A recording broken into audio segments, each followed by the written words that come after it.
So hello, everybody. Welcome to our webinar on DNS wildcards today. I have with me my colleague Alan Clark, who will chime in from time to time, and we will bounce back and forth some ideas, questions, chattery around the DNS wildcards to make it more interesting here. Alan, are you there? Yes, I am. Hey, Carsten, how you doing today? I'm fine. How are you? Doing well, doing well. It's a good day. Good. So let's dive in. So we will explain what are DNS wildcards, and we will give some examples of DNS wildcard expansion, especially some of the corner cases and the not so intuitive parts of wildcard expansion. Then we take a look on wildcards in DNSSEC, because DNSSEC is one of these extensions that make wildcards a little bit more complicated than plain DNS. And so we will look into other important DNS wildcard rules, and then we talk about if we should use wildcards and where we should look out and what can happen with the new extensions and the wildcards. But first, let's talk about what are DNS wildcards. A DNS wildcard is a domain name in a zone file where the leftmost label is a single asterisk. And that means that this one resource record can be used to synthesize an answer for every request that matches the right-hand side of that wildcard domain name plus the query type, meaning whether it is an A record or TXT record, and so on and so forth. Unlike with other systems, there are no other wildcard characters in the DNS other than the asterisk. So there's no question mark or anything else that you can use. It's just the asterisk. And DNS wildcards, they have their own rules. So they have nothing really in common with regular expressions or Unix shell globbing or the DOS or Windows wildcards. It's different rules, and we will talk about these rules here in this webinar. DNS wildcards are not a new invention. They have been around since DNS was invented in the 1980s. DNS wildcards are defined in one of the original DNS RFCs, which is 1034, and they have been updated in other RFCs like 6672, which is about DNAME redirection. And we talk a little bit about DNAME, but not too much later in this webinar. And also there's one RFC that is explicitly only about wildcards, and that is the RFC 4592, which is the role of wildcards in the domain name system. And if you plan to use wildcards, or if you're already using wildcards, you should take some time and read this RFC, because it explains all the nuances of the DNS wildcards. The most important bits out of this RFC we have in this webinar, but there might be more in there.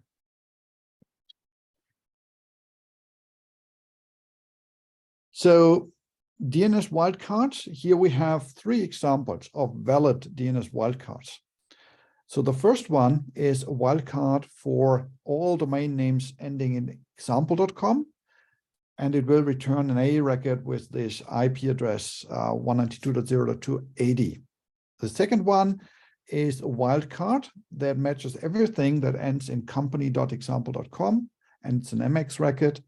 And the last one is just for a top-level domain, and everything that is below that top-level domain, it's the top-level domain example, and it's a TXT record.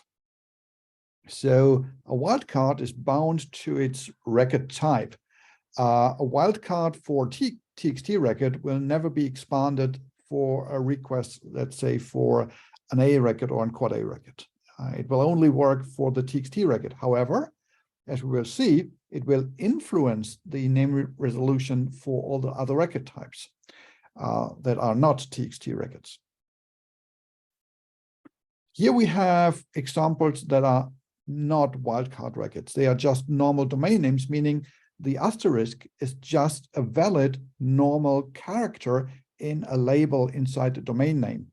It's unusual, and I'm not sure what you would do with it. However, you can just use the asterisk as just a normal character in any label inside the domain name. So asterisk test without a dot in between, example DE, is not a wildcard. The example in the middle, test.asterisk.example.com, is also not a wildcard because the asterisk is not the leftmost label of that domain name. And the last one, asterisk.example.com, is also not a wildcard because it's not a single asterisk, it's two asterisks, and so it just is a funny label in a domain name. It's not a wildcard. And I'd like to insert here that having done support for many, many years on DNS, I have seen both of the top two as things that people expected to work. I never saw the double asterisk, but people do believe that it's a, very, very similar to, as Carsten said earlier, the naming scheme or a Unix globbing, but it isn't. It's specifically that one asterisk in the very left-hand portion of the label. Yes, right. Thanks, Alan. I guess the last one is just a typo. Nobody would try that. And I've seen plenty of typos, so yes, I can definitely see this happening. So over the next slides, we will have a little question and answer game where we will present queries to this zone file. And this is a zone file that has been copied directly from the DNS wildcard RFC, the 4592 RFC. And we will give you kind of half a minute time to think and reason about the query, and then we will show the answer and maybe discuss the answer. So this is not something that you are required to answer on the chat or anything, but you could if you like. However, this is more for you to think about the answer a DNS server would return when this zone is being live on the server on a specific DNS query. Now, Carsten and I went over these. There are 10 questions, and he and I went over these with me never having seen these and not having done any extra study. So what I'd like to do, I know how many I got correct. Carsten knows how many I got correct. And if any of you want to keep track of how many you get right, I will tell you that I got over half of them right, but I did not get all of them right. So if you want to challenge me, at the end, I will be more than happy to tell you how many I got right. And if you would post in the Q&A, the answers that you get, and we'll keep a tally and see who gets who beats me, if it works out for everybody. Yes, beat Alan. Many people have wanted to do this in the past. So sometimes it helps to create a visual representation of the delegation tree. And I've done that here for this example zone file. And there we see the delegation from the root down to the example top-level domain. And from there, we have one branch for the asterisk and then the subdomain.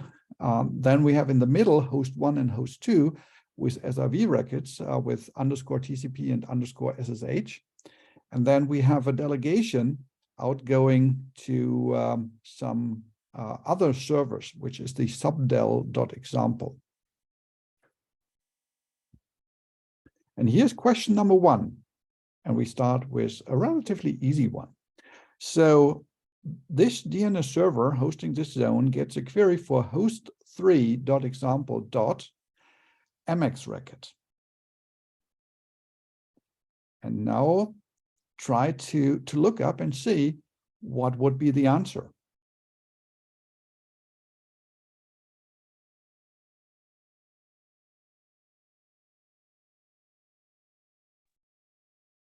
And honestly, this is many, many, many years ago, probably in the mid 80s, mid to late 80s. This was the feature that I used wildcards for, because I was all into using specific domain names for specific people sending email back to me. And I literally did this almost exact same thing, where I did a, star.example, obviously with my own domain, with an MX record. And I didn't really think about all of the implications.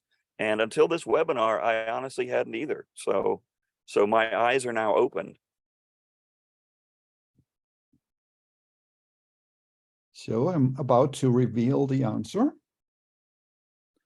And this one is actually a wildcards expansion. So the wildcard that we see in the fifth from the top, which is asterisk example MX record 10 host 1 example, that is being returned with the wildcard name or wildcard domain name being replaced by the query's domain name. So this actually matches the wildcard, and we get back the MX record.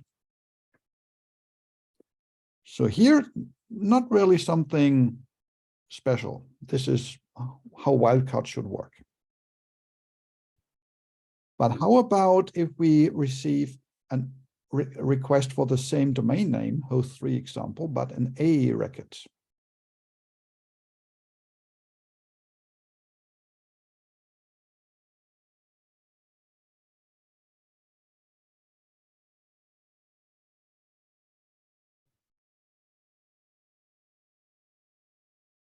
So again, we give a few seconds for people to think and reason about this. And I don't know if anyone in the chat has actually attended any of the classes that either Carsten or I have taught regarding DNS on the topic of DNS, either the intro or the advanced. But we went into some pretty serious exercises and understanding of all of the different types of responses. So this was a very good example of why all of those different types of answers are important. So if you have been an attendant of the classes, we appreciate it. If you haven't, you might want to consider it. So you've got 3 different answers already. Yeah, but 2 of the answers are the same. It's just a different name. So no data and no error. Empty answer is the same basically. And then we have NX domain. And I'm about to reveal the answer. Ta-da! And it's the no error, no data. So it's no error with an empty answer. And it's not NX domain. Alan, do you have an idea why it's not NX domain? Well, this is one of the magic bits about these responses, and that is the fact that about wildcards, because what that wildcard does is it actually creates, or it actually is a record at the label with a different resource record type than the one that we asked for. So we were looking for host3.example, and we saw earlier that actually matches start example MX. We're looking for an A record though, and obviously there is no A record associated with the wildcard. So the label does exist, so it's not an NX domain response, but there is not a type of A, and therefore we get back the no error and no data response. If we would get back an NX domain answer here, and then imagine that the 2 queries that we have seen so far come in the reverse order. So first there is the query for host 3 example A record, and if that would return an NX domain, that would mean the name host 3 example does not exist, and that would be cached in a DNS resolver. So when then the next query would be for host 3 example MX record, the DNS resolver would already know that that name doesn't exist, that the name is NX domain, and it would directly from cache answer NX domain here, even though that's not true because host 3 example MX record does exist. So the name exists, just the record type doesn't. And I will tell you that honestly, when I first looked at this, I started to go NX domain. And then I was like, wait a second, there's something more to this. So that is not an out of the ballpark answer. It's just unfortunately not the answer that DNS would give you. So the next query we are receiving is for foo.bar example text records. And look closely into this zone file. There is a txt record, and it's a wildcard, but does it match foo.bar.example?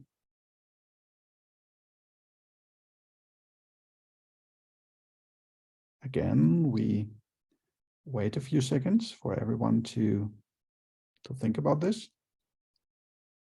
And I'll actually put a hint out here that there's something that I very much despise, the use of what people have termed a dotted host name.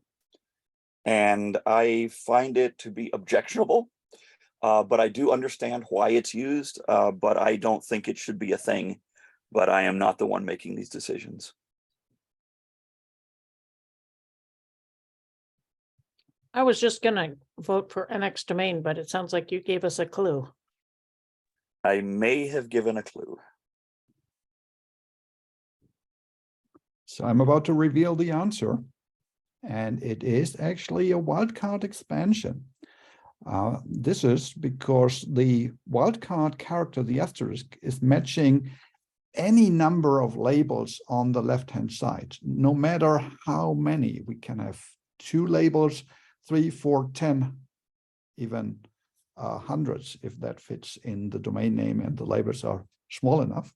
So yes, foo.bar.example, that matches the asterisk.example txt record. So it's a wildcard, it's expanded, and we get the txt record back. Now, the thing that it would not match is if you happen to have a subdomain called bar within example, at that point, it would not match this specific wildcard. So just be aware. Yes, and this is because when a DNS server gets a request, it will first look whether there is a direct match of the name. If there isn't a direct match, it will look for the next closest match.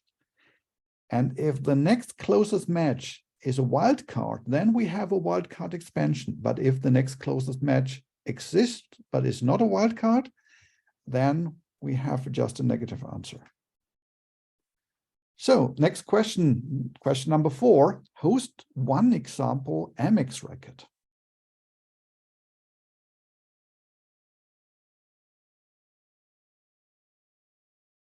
And in my explanation to the answer number 3, I've given a hint on this one.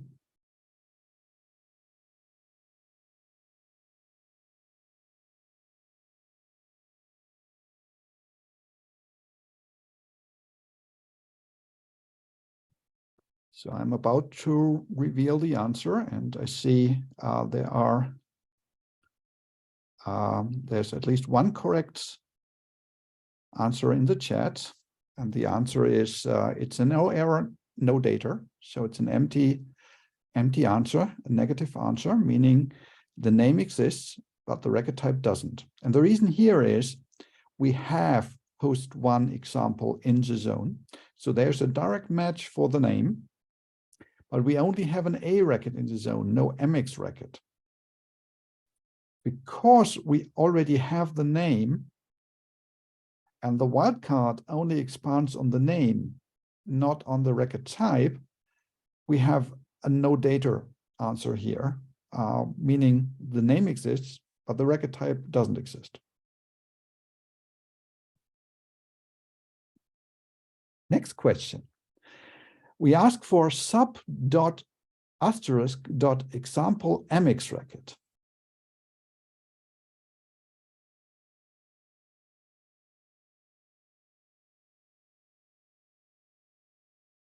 And does this asterisk here expand anything? Is it a wildcard? And if it is not, does it match any of the other wildcards?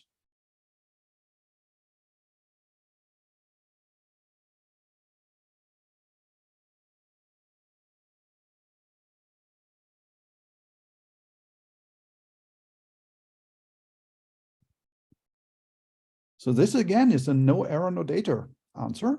Reason is that we have the name sub.asterisk.example. And remember that in the beginning, we talked about that if the asterisk character happens not to be the leftmost label, it is just a character. It's just a normal DNS name. And we already have that name here. We have an entry, a TXT record for that name. So the name exists, the record type doesn't, which means we get an empty answer back.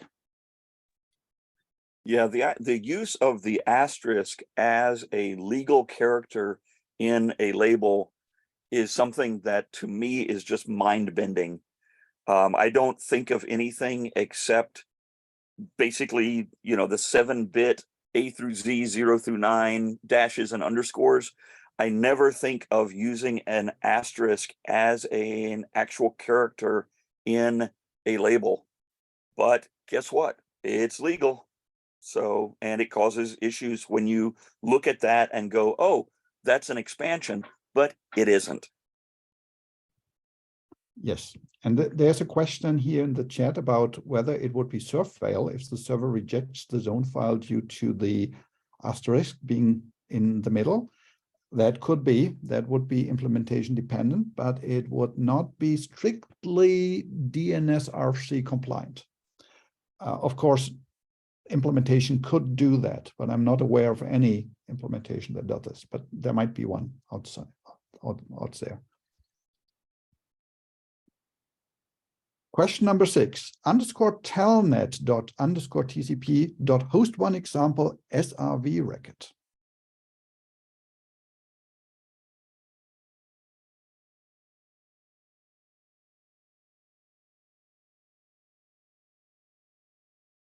So here, it's an SRV record, and it has this funny labels that SRV record have with the service name and the transport in the name.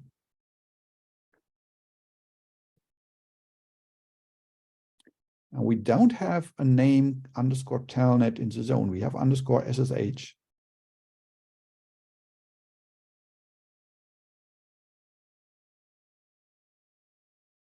So, and people in the chat suggesting that this is an NX domain. Let's see. The answer is, again, no data. It's not NX domain. So this is curious, and this is because the name could be there because of the wildcard. So it's not a direct match. It's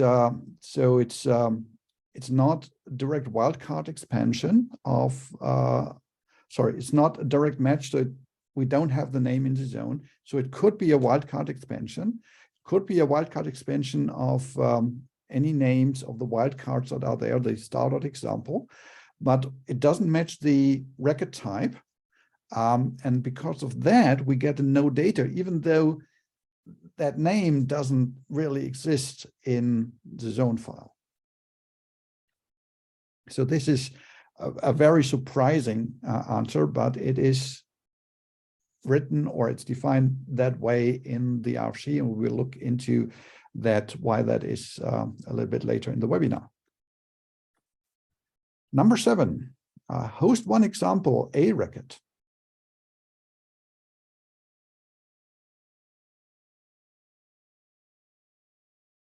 Does this match your wildcards?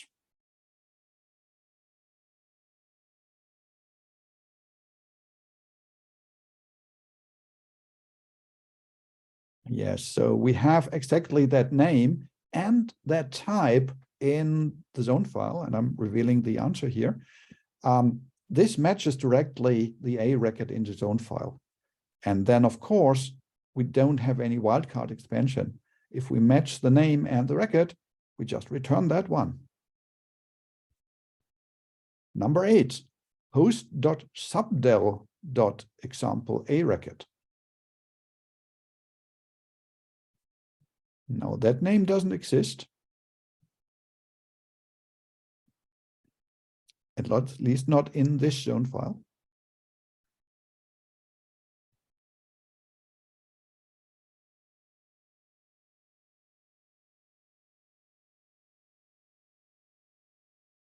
Yes, very good. I see good answers in the chat. Let me reveal the answer here. So we get a referral, meaning this name server will respond that it doesn't know the answer, but that it has a delegation for subdel example, and it will point us to the authoritative servers for that sub-delegation. And these servers are named the nsexample.com and nsexample.net. And maybe, hopefully, they know the answer and they know the IPv4 address of host.subdel.example. So the answer is not in the domain of this server. It is somewhere else. Question number 9, ghost.star or ghost.asterisk.example MX record.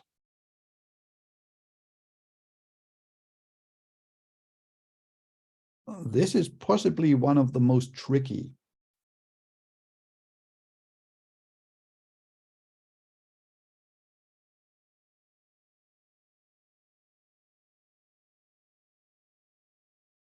So let me reveal the answer.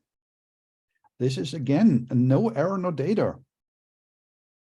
And this is because we have an exact match on asterisk.example. And this overruled the wildcard. So the name asterisk.example exists in the zone because it is literal the name of the wildcard, but the unexpanded name of the wildcard, but that exists, but ghost doesn't, meaning we can't do wildcard expansion here, but the name could exist because of the wildcard expansion. And the answer here again is no error, no data.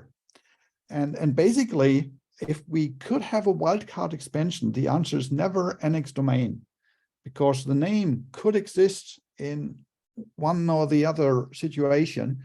So the authoritative server will always answer with a no data, no error, even in situations where the common sense would dictate an NX domain. And the last one, star or asterisk.example txt record.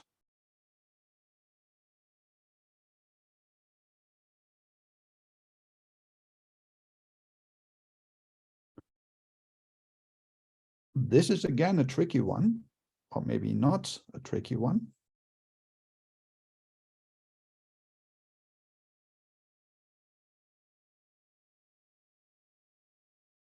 So the answer to this one is we get back star.example txt record. This is a wildcard. However, this was not a wildcard expansion. It was a direct match. Of course, the answer would be the same if we would have a wildcard expansion here, if the asterisk would match the wildcard, and because when we have wildcard expansion, the domain name is just being sent back. But in this case, internally, the code path that just handles direct matches will be called, and it will just return the resource record as written in the zone file.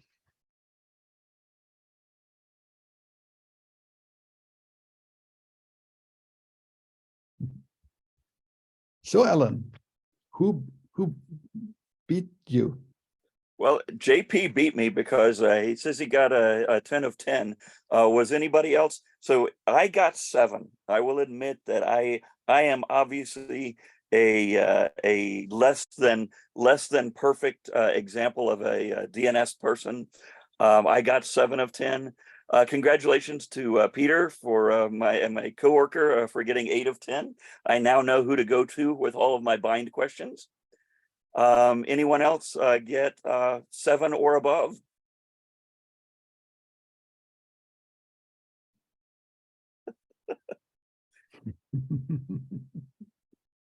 Yes, we have a good yes, crowd. Yes. Okay, I've been shown up by everyone in the chat. So congratulations, everyone. So sometimes we have in a domain name something that is called an empty non-terminal. And an empty non-terminal is a domain name or part of a domain name that creates a branch in the tree of the namespace, but it doesn't contain any data. And it's not a leaf node, because if it would be empty and a leaf node, it wouldn't exist. So we have actually 3 empty non-terminals in this example zone file here. The sub asterisk example, there the asterisk example is the empty non-terminal, and the underscore TCP host 1 example and underscore TCP host 2 example are also empty non-terminals. So they are empty because there's no data stored on that names, but the names exist, they must exist because something below them exists. And because something below them exists, they are not terminal. They are not the end of the tree. They are not leaf nodes. And this is an empty non-terminal.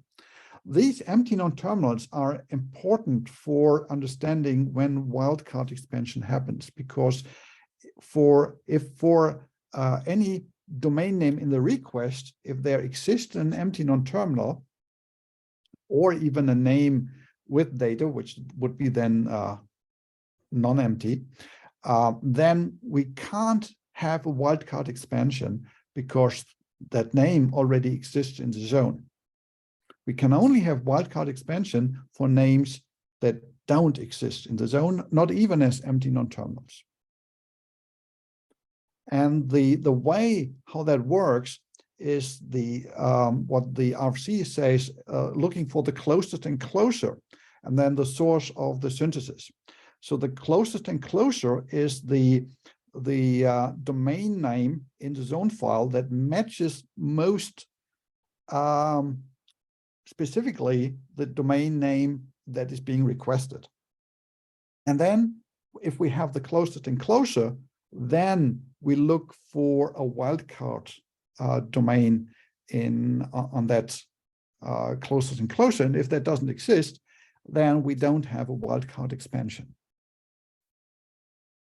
So the wildcard must exist on asterisk dot closest enclosure.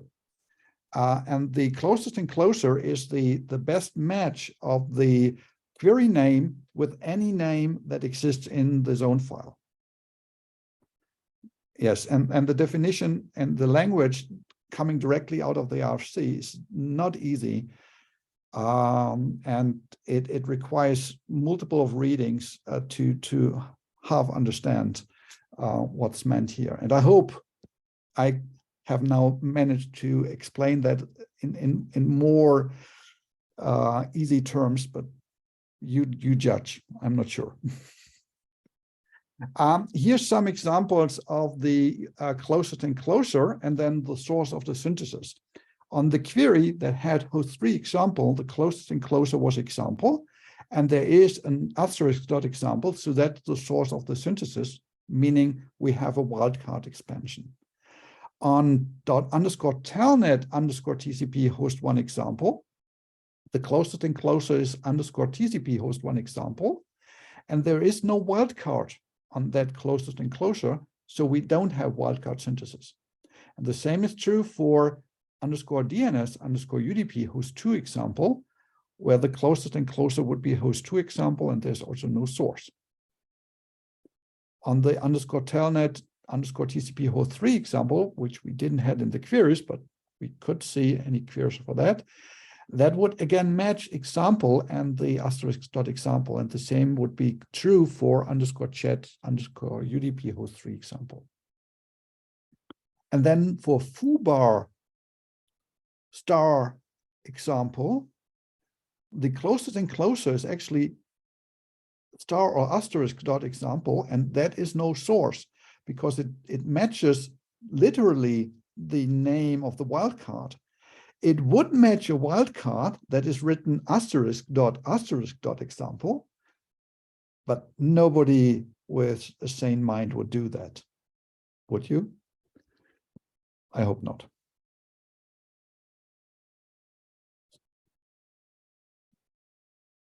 So DNS wildcards in DNSSEC.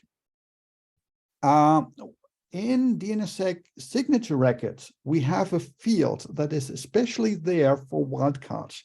And that field contains the number of labels in the domain name that are being significant for the signature. That means that this field defines how many labels from right to left of the domain name of the signature record are actually part of the signature. Because if we have a wildcard, that wildcard record only have one signature. And if we do offline signing, or if we do non-dynamic signing, meaning we sign the zone when the zone is being changed, but not when the query is being answered, then the DNS server cannot know all the names that are being synthesized from the wildcard record. So it cannot have all the different signatures for it. It can only have one signature for the wildcard record. So if the number of the label counts in the in the RSEC record is lower than the actual number of labels that you see in the domain name, then you know that this domain name have been synthesized from a wildcard. And here we have an example, and this actually exists in the internet. You can try that out. So if we send a request for a TXT record of many.label.test.wildcard.nsec.dnssec.works, then we get back an answer, a positive answer, because that text record exists.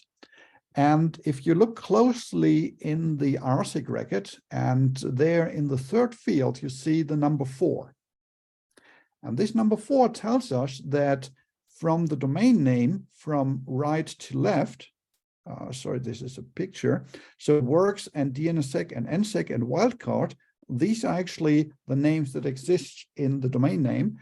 And the 3 labels on the left of them, many, label, and test, are actually not existing in the zone file. They have been synthesized with the wildcard. So there's part of the name that is not secured by the signature. Alan, is this a security problem? Well, it could be. The issue here is that obviously I can insert anything that I want to the left of wildcard there in that label. So instead of many.label.test, I could put www.paypal.com.wildcard.nsec.dnssec.works, and it would validate. It would show up as a, whatever, your little green check mark in your browser window, whatever. And if people were not aware of, how this works, and the fact that it is, a significantly long label, people might be confused or tricked into doing something that they might not want to do. So the issue here, though, is that obviously the owner of that zone, the owner of wildcard.nsec.dnssec.works, could do that legitimately. They could, have that done on purpose, but someone could actually spoof they could poison the cache or, generate those records, and they would validate if someone were to attempt to do DNSSEC validation on them. So we still have the issue of, a bad actor owning a zone that, they can do whatever they want to with. But if instead of this being wildcard.nsec.dnssec.works, it was something that someone would think was, a trusted entity, I could go in and somehow forge an answer that would look like it validated, and it would be within that zone, that trusted zone, and it would be my data instead of the data from the authoritative source. So yeah, this is a little bit of an issue. But the issue is not that there is a security problem with DNSSEC. The issue, from my point of view, is more people using wildcards and not thinking about the consequences. That this means that the attacker could then control the request, and with that can create any number of names that are then attached to the name, the domain name of the owner of that wildcard. And that creates the problem. Absolutely. Yeah, it's definitely not a problem with DNSSEC working the way that it's supposed to. It's the fact of someone using the DNS in a way that probably shouldn't be done. Right. So if we have a positive answer from a DNSSEC signed zone that is using the NSEC record, then if the answer is being synthesized from a wildcard record, that wildcard record must be in the NSEC record to prove that the wildcard exists. And the wildcard record, the domain name of the wildcard record, will appear there unexpanded. So you will see the asterisk in the name. And I have an example for that. So here, the query was for test.wildcard.nsec.dnssec.works, same domain, same wildcard. And this is the full answer that we would see. And here we have the answer in the answer section, and we have the signature. And the signature and the number of labels tell us that this is a wildcard expansion. And then in the authority section, we have the actual NSEC record that tells us that asterisk.wildcard.nsec.dnssec.work actually exists as a name in the zone, and it's the name just before the www entry. And that entry also has a signature record, so that we can prove cryptographically that this entry is valid.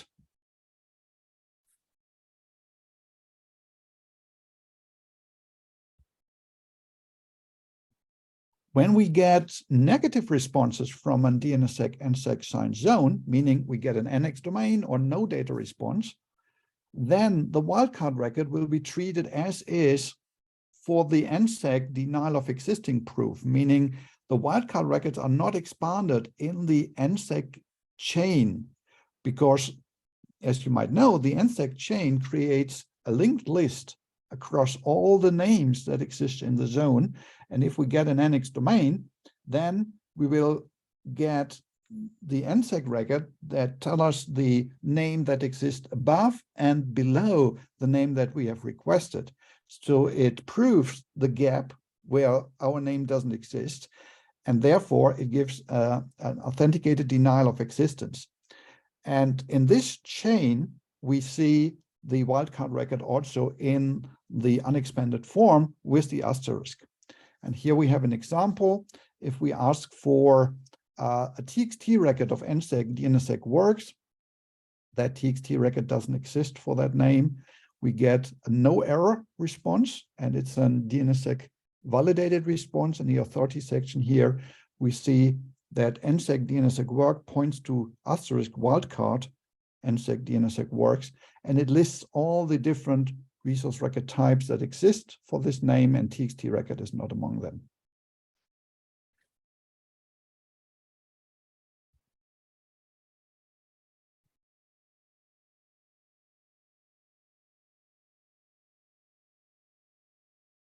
So if we get a no data response, meaning the name exists, but the data type doesn't exist, the record type doesn't exist, then we also get an NSEC record back that is proving that the record type doesn't exist. And also in this case, the wildcard record again appears as is, non-expanded, in the authority section. And we see that here. If we ask for zzz.wildcard.nsec.dnssec.work, quad A record, that name could exist because there is a wildcard for that. So it's not NX domain because the name could exist, but there's no quad A IPv6 record. There's only TXT, RSEC, and NSEC records. So in the authority section of this negative answer, we see the wildcard record, and that proves that while the name could exist, that record type doesn't, because for the wildcard, we only have TXT, RSEC, and NSEC. So in the chat, there's been the question came up as to what percentage of zones actually have wildcards in them, and obviously I hope that the answer is a very low percentage. But with this NSEC expansion, the authority section, we can actually go out and count. So I expect someone to have that code written before too long. Actually, I'm kidding. Yes, it can be done, but I really don't want to do that study. I would like to read it. Don't do that. Oh, I would have no problem reading it. I just would not want to have to do it. So NSEC records are simple. NSEC 3 records are not so. Still, with NSEC 3 record, we have also the wildcard records appear there, with the difference that we don't see the literal asterisk, we see the hash of the name containing the asterisk, which makes it a little bit more fun. So here we have an example, the same as before, but this time it's not NSEC DNSSEC work, it's NSEC 3 DNSSEC work. It's almost the same zone, but signed with NSEC 3 records instead of NSEC record. And NSEC 3 records, they prevent zone walking, at least, or they make it harder. They don't prevent that. They make it harder to do zone walking, to list all the contents of the zone by hashing all the names in the chain instead of having them in plain text. So here we have a positive response that TXT record exists and it's a wildcard expansion. And to prove that this wildcard actually exists, we get the wildcard name in the authority section. But we don't really, as humans, can prove that because we don't see it there. We see only the SHA-1 hash, which in this case is 100 times applied the SHA-1 algorithm, and then the resulting hash is being shown. This is a little bit older zone. 100 iterations is out of fashion. We should use less. I have to change that at one point of time, but it's a different point here. Yeah, it works the same way as with NSEC records. We have a proof that the wildcard exists. And for negative responses, it gets really interesting, because for negative responses, an authoritative server needs to return, in certain cases, quite a number of NSEC records plus the signatures. And that can result in really large answers that might trigger fragmentation, and fragmentations can create their own security problems, or TCP transport, so that the DNS protocol is switching over to TCP instead of UDP. And this here is very, very tiny, and you're not supposed really to read this, but this has actually this is a negative answer. This is a no error answer from a zone with a wildcard, and we have no less than 1, 2, 3 NSEC 3 records in here, and I have cut out the whole signature blobs because else it would be even smaller.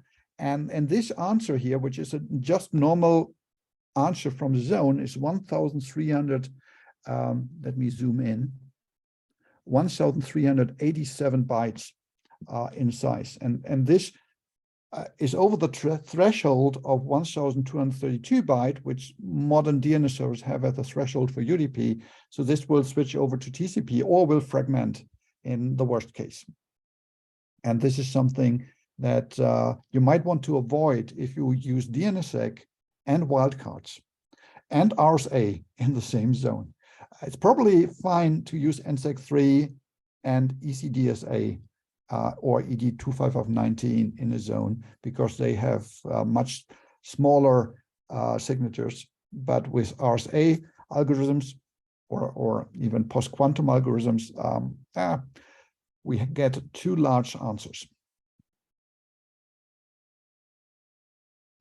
So we are coming to the end of this wildcard webinar. Just a few other important rules. If we use DNSSEC, we can't use wildcard NS records. And even if you don't use DNSSEC, wildcard NS records are a bad idea. Wildcard NS record means that you have something like asterisk dot some domain name dot top level domain NS record and point that to the authoritative servers. That can create all kinds of problems. But I've seen people doing that, but it's a bad idea from my point of view. You can't have wildcard DNAME records. DNAME is the big brother of a CNAME record, which redirects whole delegations, not only single resource records. And having wildcards on the DNAMEs would be a threat to the coherency of DNS. We don't want that. In SRV records, the full name of the SRV record, including the underscore label, is the full domain name. It's just a domain name with little strange label names, sorry. So we can't have a wildcard in the domain port before the service and transport. So you can't have something like underscore LDAP dot underscore TCP dot asterisk dot company.com. That wouldn't work, because then the asterisk would be inside other labels and it would not be the leftmost label. So it wouldn't be a wildcard. And same is true for all other record types that have funny labels on the left-hand side, like TLSA records or DKIM. And of course, this would be the one place that it would actually be somewhat useful, but not valid. Yeah, I've seen that a lot, that people try to use wildcards exactly for the SRE records because it will be very convenient there, but unfortunately, doesn't work. Yeah, wildcard DS record, DNSSEC delegation signers. Don't do that. If resolver, validating resolver sees a wildcard DS record, it will just ignore that. And we talked about that. If the source of the synthesis is an empty non-terminal, the answer will always be no error, no data, and never be NX domain.